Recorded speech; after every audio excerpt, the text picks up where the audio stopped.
नमस्कार दोस्तों, मैं आशीष आप सभी का स्टडी बेल के यूट्यूब चैनल पर स्वागत करता हूं। आज हम लोग 13 जून 2023 को जो एमटीएस का एग्जाम हुआ उनमें जो भी क्वेश्चन आए हुए हैं उनको डिस्कस करेंगे और उनसे रिलेटेड जितनी भी एडिशनल इन्फॉर्मेशन बन सकती है उनको भी साथ साथ देखते हुए चलेंगे। इस वीडियो में आपको दूसरी और तीसरी पाली के क्वेश्चन देखने को मिलेंगे। फर्स्ट शिफ्ट का जो भी एग्जाम हुआ था उसकी वीडियो ऑलरेडी चैनल पर डल चुकी है। चलिए स्टार्ट करते हैं। सबसे पहला क्वेश्चन आया था, इटली की मिलेना साल्वनी कथकली से 2019 में कौन सा पद्म अवार्ड इनको मिला है। तो इनको कौन सा अवार्ड मिला है? पद्मश्री अवार्ड मिला है। मिलेना साल्वनी पेरिस में भारतीय नृत्य रूपों के लिए एक स्कूल चलाती हैं। उस स्कूल का नाम है सेंटर मंडप। भारत सरकार ने प्रदर्शन कला के क्षेत्र में उनके योगदान के लिए 2019 में उनको पद्मश्री अवार्ड से सम्मानित किया गया है। अगला क्वेश्चन आया था, आरबीआई के पूर्व गवर्नर उर्जित पटेल हाल ही में क्या बन गए हैं। तो आरबीआई के जो पूर्व गवर्नर उर्जित पटेल थे उनको एआईबीबी का उपाध्यक्ष वाइस प्रेसिडेंट नियुक्त किया गया है। एआईबी की फुल फॉर्म होती है Asian infrastructure investment bank. Asian infrastructure investment bank Beijing स्थित बहुपक्षीय वित्तपोष संस्थान एशियाई अवसंरचना निवेश बैंक एआईबी का उपाध्यक्ष वाइस प्रेसिडेंट नियुक्त किया गया है। इसकी जानकारी एआईआईबी की तरफ से दी गई है। अगला क्वेश्चन आया था, फार्म एक्ट ने कितने कानूनों को निरस्त किया है। तो फार्म एक्ट ने 3 कानूनों को निरस्त किया है। कौन से 3 कानून हैं? मूल्य आश्वासन और कृषि सेवा अधिनियम 2020। दूसरा कानून है किसान उपज और वाणिज्य। तीसरा है आवश्यक वस्तु संशोधन अधिनियम 2020 को निरस्त किया गया है। अगला क्वेश्चन आया था कि आधार दर एक बैंक की न्यूनतम ब्याज दर है जिसके नीचे उधार नहीं दे सकता है सिवाय आरबीआई द्वारा अनुमानित दिए गए कुछ मामलों में उसे क्या कहते हैं। तो उसको बोलते हैं रेपो रेट। अगला क्वेश्चन था, कच्छ का रण comes under which category. Kutch का रण किस कैटेगरी के अंतर्गत आता है। तो यह कोस्टल प्लेन्स के अंतर्गत आता है, मतलब तटीय मैदान के अंतर्गत आता है कच्छ का रण। अगला क्वेश्चन था, बेरोजगारी दर का सूत्र क्या है। तो बेरोजगारी दर का जो सूत्र है, बेरोजगार व्यक्ति बट्टे में कुल श्रम इंटू 100। जितने भी बेरोजगारी व्यक्ति हैं उनको डिवाइड करेंगे कुल श्रम और मल्टीप्लाई कर देंगे 100 से। अगला क्वेश्चन था, निम्नलिखित में से कौन सा नृत्य राजस्थान से संबंधित है। तो राजस्थान से नृत्य कौन से संबंधित है? घूमर। घूमर, कालबेलियाई, भवाई, कच्छी घोड़ी, गैरचारी, कठपुतली, चाय, 13 ताली इत्यादि राजस्थान के लोक नृत्य हैं। अगला क्वेश्चन आया था, 5 पॉइंट संबंध नामक पुस्तक किसने लिखी है। तो 5 पॉइंट संबंध नामक पुस्तक लिखी है चेतन भगत ने। चेतन भगत भारतीय लेखक और स्तंभकार हैं। चेतन भगत 5 पॉइंट संबंध 2004 उपन्यास के लेखक हैं। उन्हें वर्ष 2010 में टाइम्स पत्रिका में दुनिया के 100 सबसे प्रभावशाली व्यक्ति के रूप में चित्रित किया गया है। अगला क्वेश्चन आया था, ऑस्ट्रेलिया की राजधानी क्या है। तो इसकी राजधानी है कैनबरा और ऑस्ट्रेलिया की जो राजधानी है कैनबरा। अगला क्वेश्चन आया था, गुलामगिरी पुस्तक किसने लिखी है। तो गुलामगिरी जो पुस्तक लिखी है महात्मा ज्योतिबा फुले ने। किसने? महात्मा ज्योतिबा फुले ने। महात्मा ज्योतिबा फुले ने 1873 में समाज के दलित वर्ग के लिए गुलामगिरी नामक पुस्तक लिखी ताकि उन्हें जाति व्यवस्था के भेदभाव और उत्पीड़न का एहसास हो सके। अगला क्वेश्चन आया था, चीन की आधिकारिक भाषा कौन सी है। तो चीन की आधिकारिक भाषा है मंदारिन। चीनी भाषा चीन देश की मुख्य भाषा और राजभाषा है। यह संसार में सबसे अधिक बोली जाने वाली भाषा है। यह चीन एवं पूर्वी एशिया के कुछ देशों में बोली जाती है। अगला क्वेश्चन आया था, कौन सा ग्रह उल्टी दिशा में घूमता है। तो वीनस ग्रह उल्टी दिशा में घूमता है। सौरमंडल के 8 ग्रहों में से 7 ग्रह मरकरी, अर्थ, मार्स, सैटर्न, जुपिटर, यूरेनस और नेपच्यून पश्चिम से पूरब की ओर घूमते हैं, जबकि वीनस अकेला है जो पूरब से पश्चिम की ओर घूमता है। अगला क्वेश्चन आया था, वर्ल्ड गेम 2023 कहाँ आयोजित हुआ। तो यह साउथ अफ्रीका में आयोजित हुआ। अगला क्वेश्चन है, उम्मीद स्कीम किस राज्य से संबंधित है। तो यह जम्मू और कश्मीर से संबंध रखता है। जम्मू और कश्मीर ग्रामीण आजीविका मिशन, जिसको JKRLM शॉर्ट में बोलते हैं, की उम्मीद योजना केंद्र शासित प्रदेश में ग्रामीण महिलाओं की आकांक्षाओं को सहायता प्रदान कर रही है। अगला क्वेश्चन आया था 2023 में सुपर बाउल कहाँ खेला जाने वाला है। तो 2023 में जो सुपर बाउल खेला जाना है वह है एरिजोना कार्डिनल्स के घर ग्लेनेडेल में खेला जाएगा। इस साल का जो सुपर बाउल एरिजोना कार्डिनल्स के घर ग्लेनडेल एरिजोना में राज्य फार्म स्टेडियम में आयोजित किया जाएगा। अगला क्वेश्चन आया था सबसे ज़्यादा कोयला कौन सा राज्य प्रोड्यूस नहीं करता है, जो उत्पाद नहीं करता है। तो गुजरात नहीं करता है। इसमें 4 ऑप्शन थे तो इसका जो ऑप्शन मिला है वह गुजरात मिला है। पिछले कुछ वर्षों में छत्तीसगढ़ देश का सबसे बड़ा कोयला उत्पादक राज्य बन गया है। इससे पहले झारखंड कई दशकों से देश का सबसे नंबर 1 उत्पादक राज्य था। अगला क्वेश्चन आया था एकरस से निकलने वाला रस को क्या कहते हैं। तो एकरस से निकलने वाले जो रस होता है उसको बोलते हैं पित्ताशय। पित्तरस पित्ताशय से ही संचित होता है। अगला क्वेश्चन आया था उस्ताद अमजद अली खां किससे संबंधित है। तो उस्ताद अमजद अली खां सरोद वादक से संबंध रखते हैं। उस्ताद अमजद अली खां एक प्रसिद्ध सरोद वादक हैं जिनको भारत सरकार द्वारा सन 1991 में कला के क्षेत्र में पद्म भूषण से सम्मानित किया गया था। ग्वालियर में संगीत के सेनिया बंसु घराने की 6ठी पीढ़ी में जन्म लेने वाले अमजद अली खां को संगीत विरासत में प्राप्त हुआ है। अगला क्वेश्चन आया था राज्यसभा का सभापति कौन होता है। तो भारत के उपराष्ट्रपति ही राज्यसभा के सभापति होते हैं। अगला क्वेश्चन था वर्ल्ड गेम अमेरिका की किस सिटी में हुआ। तो वर्ल्ड गेम अमेरिका की किस सिटी में हुआ। तो यह हुआ है यूजीन और ओरेगोन में हुआ है। अगला क्वेश्चन आया था प्रोविदा शैली किससे संबंधित है। तो प्रोविदा शैली द्रविड़ वास्तु शैलियों से संबंध रखता है। कर्नाटक के तुंगभद्रा क्षेत्र में पल्लव चोल तथा पांड्यों की द्रविड़ वास्तु शैली तथा सल्तनत द्वारा प्रस्तुत इस्लामिक वास्तु कला के सामंजस्यपूर्ण संयोजन से विजयनगर शैली के मंदिर स्थापत्य का विकास हुआ। प्रोविदा नामक स्वयं की शैली का विकास जिसमें विशाल गोपुरम और उत्कीर्ण स्तंभों का निर्माण कराया गया।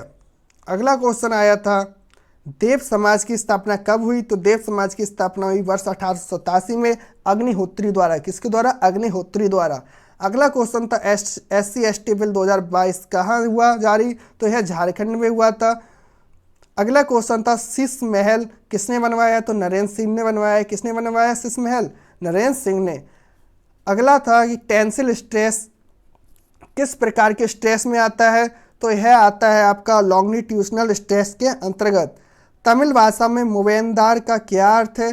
तो 3 मुखिया। मुवेंदार का क्या अर्थ है 3 मुखिया।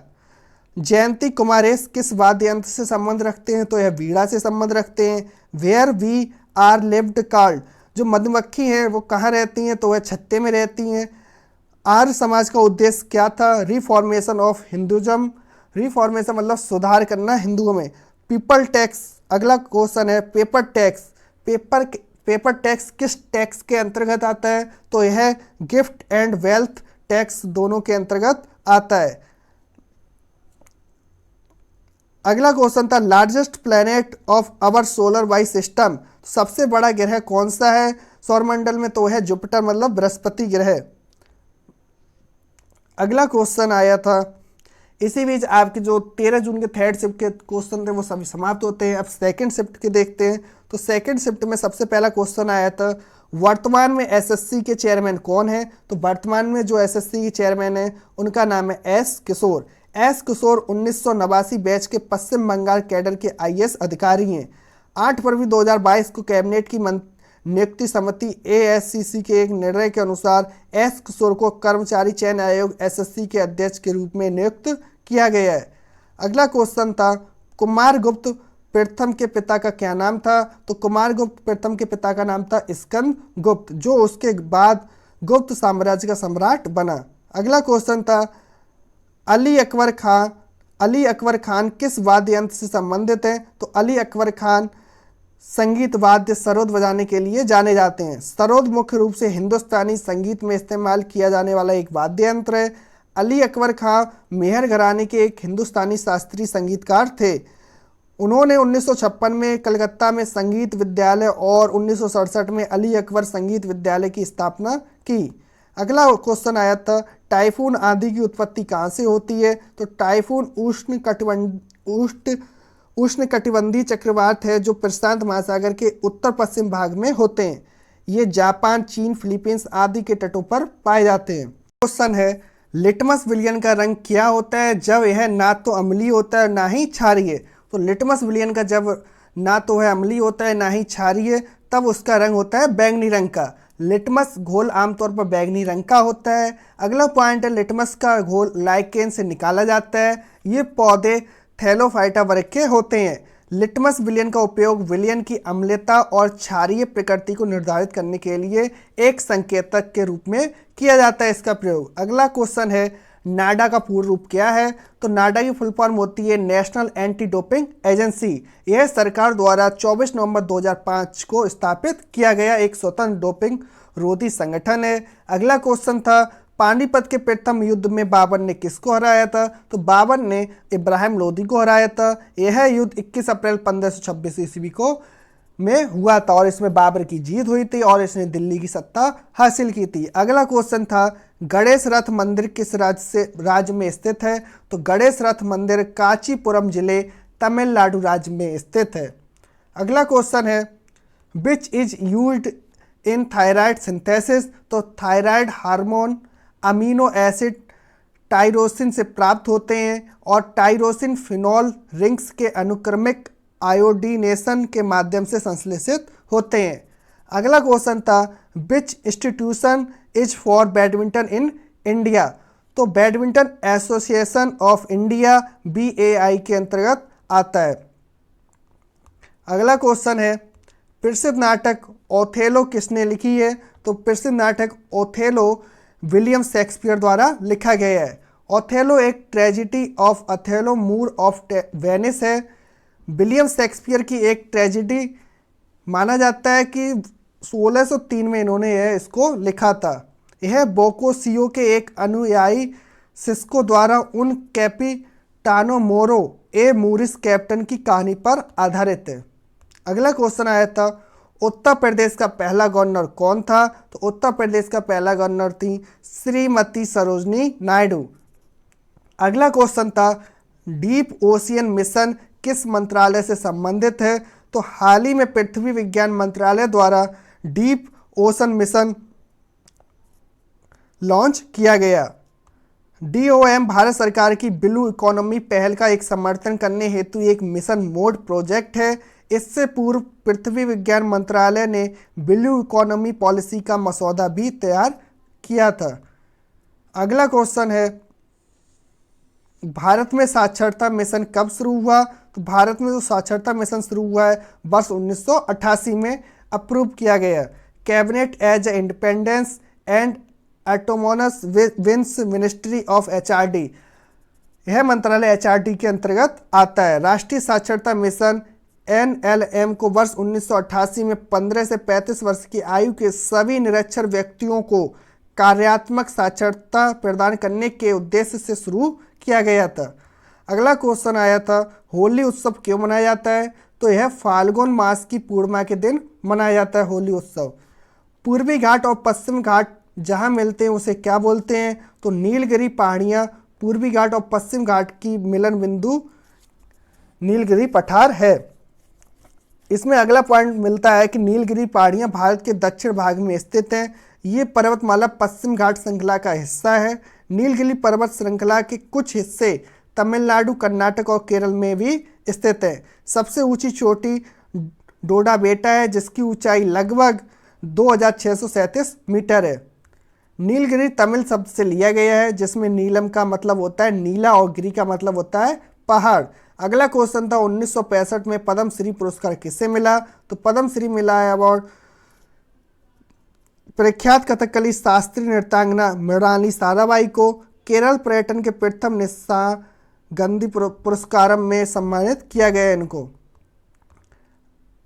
अगला क्वेश्चन है यूनिवर्सल एडल्ट फ्रैंचाइज के तहत कौन आता है? तो यूनिवर्सल एडल्ट फ्रैंचाइज के तहत कौन आता है? तो इसमें टोटल 4 पॉइंट आते हैं।